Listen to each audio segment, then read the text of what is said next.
So I played through the pet catchers, and today I will give my opinion on different parts of the game and say what I think is good and what is bad or could be improved. Let's start on a positive note.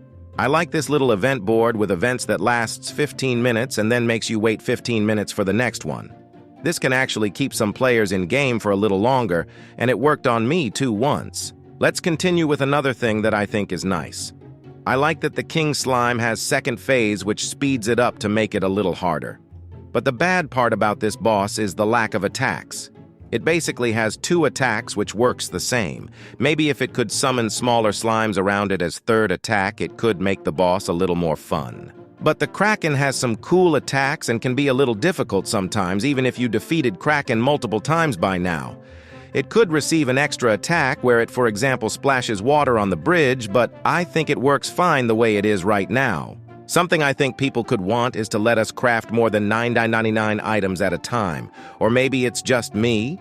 Do you think we need to be able to craft more than 9.99 items at a time? And another good thing, I do like this digging mini-game. It doesn't get boring in my opinion, and it can give some nice rewards. Pretty fun way to get some items, coins, and gems, probably my favorite one. Mounts could work better in my opinion, like for example jump to get a boost, and also I feel would be nicer to have mounts on Q or E instead of 1. I misclick kinda often. And now we got to the pet. Here's another thing I kinda dislike. Apparently this 100% cube works not only on legendary pets, but even secret pets. That means you can pay Robux to get a secret pet guaranteed if you ever get lucky to find one that spawns. Sounds pretty overpowered, but I'm pretty sure free-to-play players can get few of these cubes in the new update. And now the way stats work on last area's pets I also dislike. For some reason, second epic pet has a lot more damage and coin boost than many other pets. Even shiny rare from same area is a lot worse than a Norma epic. Even the Inferno Dragon is a lot worse, even though it's also epic from final area. So I think there is something weird going on with Golem's stats. I like the way teleport system looks. Pretty unique, I'd say.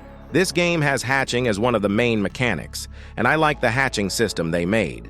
It's not the same as other games, so that's something unique, and it doesn't ruin the AFK hatching too, which means you can still AFK hatch, just with different animation idea. So the main way of getting coins, or probably at least the fastest way, is by killing mobs. But I wouldn't say it's fun. It doesn't give any challenge to the player, as I can just jump around on my mount, and that will barely damage me even on the final mobs. I think coin grinding is kind of boring here. Index here is pretty nice, I would say, as it rewards player for collecting many pets around all the areas, so that is a win to me. And back to mini-games. We got this dancing mini-game, which I think is pretty nice, as it gives a challenge to the player. I actually failed to fully copy the movements few times before, so I think it is a pretty good one too. Here's something positive about mobs, or to be more specific, the radioactive slimes. They got their unique loot, which is radioactive jelly, and I hope we will see more mobs with their unique loot in the future, as it makes the player actually go back to grind the last areas for that unique loot. Those slimes is the best way to get the radioactive jellies, so that's why you would have to return to this area. I find the fishing system pretty boring. I mean, it's just click and wait. Would be pretty nice if in future there would be unique fishing places with advanced fishing mechanics instead of just clicking and waiting. But I do understand that they did that to AFK fishing, but still, I think it's pretty boring. And pretty much same can be said about pet catching system. It's pretty boring. All you do is click and wait too. Would be fun if you would have to actually throw the cube without missing it when trying to catch the pet. That's one example that I can give. And something that I think was pretty boring at the end is the fact last areas didn't really have any quests like the first areas, which had some quest lines which unlocked something. The only one that happens at the end is the lock you have to open to enter magma area. I kinda wish there were more quest lines like the ones for crafting and mount. So I wanted to mention the feeding mechanic, but in the update, they changed it and now it until level up, so that is a pretty nice win there. But something I think could be done better is the way secret pets work.